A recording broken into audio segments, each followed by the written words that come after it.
3 weeks ago, Telegram co-founder and CEO Pavel Durov was arrested by French authorities at an airport outside of Paris. For free speech advocates, it's an Orwellian nightmare becoming reality.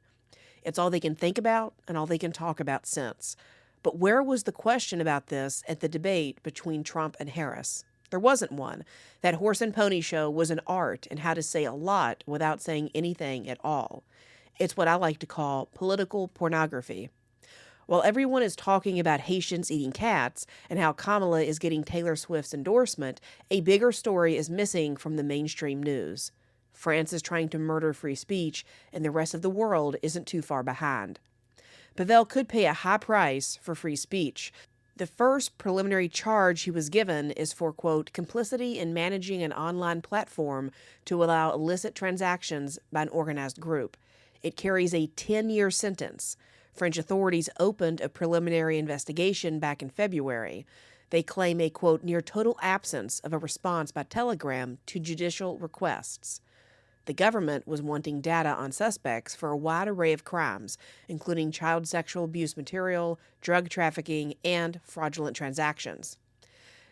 Durov says that while being detained, quote, I was told I may be personally responsible for other people's illegal use of Telegram because the French authorities didn't receive responses from Telegram. As Durov's lawyer noted, quote, it's totally absurd to think that the person in charge of a social network could be implicated in criminal acts that don't concern him, directly or indirectly.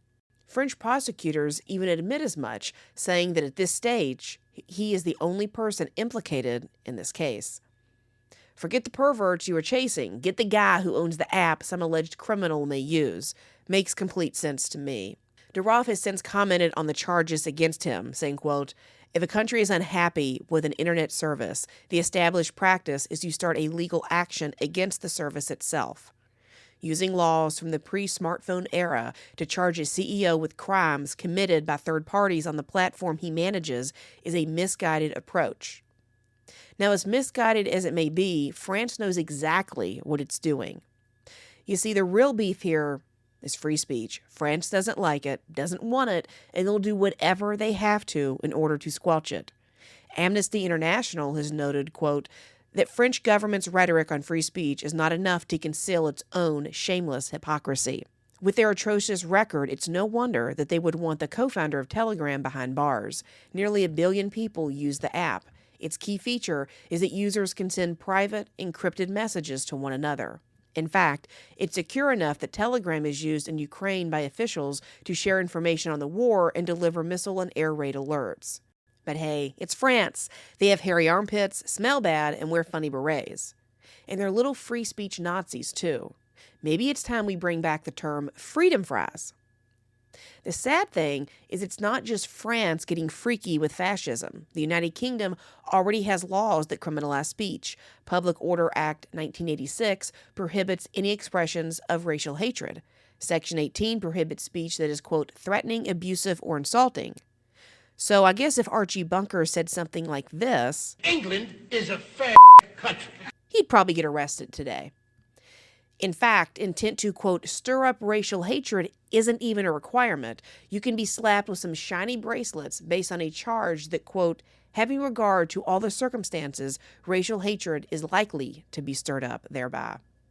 Just last year, a man named Nicholas Brock was given a 4-year sentence. The crime? Toxic ideology. That's literally what the judge said. Brock owned a bunch of Nazi memorabilia, and that just isn't allowed. The judge notes that there was, quote, no preparation for any act. However, it seems thought crimes are enough to warrant prison time. The judge stated, quote, I do not sentence you for your political views, but the extremity of those views informs the assessment of dangerousness. Insert the white guy blinking fast meme here, please. In Ireland, possession of material deemed hateful could get you a free ride to the pokey in the near future. The proposed criminal justice law makes it a crime to possess harmful material. It also prohibits, quote, condoning, denying, or grossly trivializing genocide, war crimes, crimes against humanity, and crimes against peace. The best part of this law, though, is when it says it intends to combat, quote, forms and expressions of racism and xenophobia by means of criminal law. Who dipped the Irish in blue hair dye and gave it a septum piercing all of a sudden? Home Secretary Yvette Cooper says there is, quote, a gap in our legislation, which is allowing these extremists to operate with impunity. Her solution? Well, she's putting the squeeze on those she claims are pushing harmful and hateful beliefs. For her, that includes extreme misogyny. So whatever you do, don't call Yvette Cooper a dumb bimbo that isn't suited to make a sandwich, let alone run the government. The senior EU representative of the French president has warned that Twitter could be banned in Europe if Elon Musk doesn't comply with their new Digital Service Act. This is another draconian measure regarding content moderation. Brazil looked at the EU and said, hold my beer, as they've recently banned Twitter entirely. President Luiz Inácio Lula da Silva had a hissy fit and said, quote, the Brazilian justice system may have given an important signal that the world is not obliged to put up with Musk's extreme right-wing anything just because he is rich. But pump the brakes for a second. Don't go thinking that Elon Musk is your savior. He may proclaim to be a free speech god, but it's merely a facade. In the first 6 months of his takeover, Twitter complied with more than 80% of government and court requests to remove or alter content. Before Musk, Twitter only complied with about 50% of requests. That's right. Musk is the censorer-in-chief. Here in the U.S., we can't even rely on our government to protect free speech either. We all remember when Biden created the Disinformation Governance Board. We remember the Twitter files that showed Biden was asking the company to censor certain users. And then there's Mark Zuckerberg's recent admission that he caved to pressure from President Biden to censor content on Facebook. And if Kamala wins, we can likely expect more of the same. So what's my point? Well, the global elite want to control your words and your thoughts. Don't fall prey to the thinking that it can't happen here. Our overlords don't just want our obedience, they want our opinions too. Free speech is more than being allowed to post offensive tweets. It's what gives you the power to question your government, demand accountability, and convince others to remove and replace authoritarian politicians. Violating your free speech is the first step on a long and painful journey to making you a prisoner in your own country.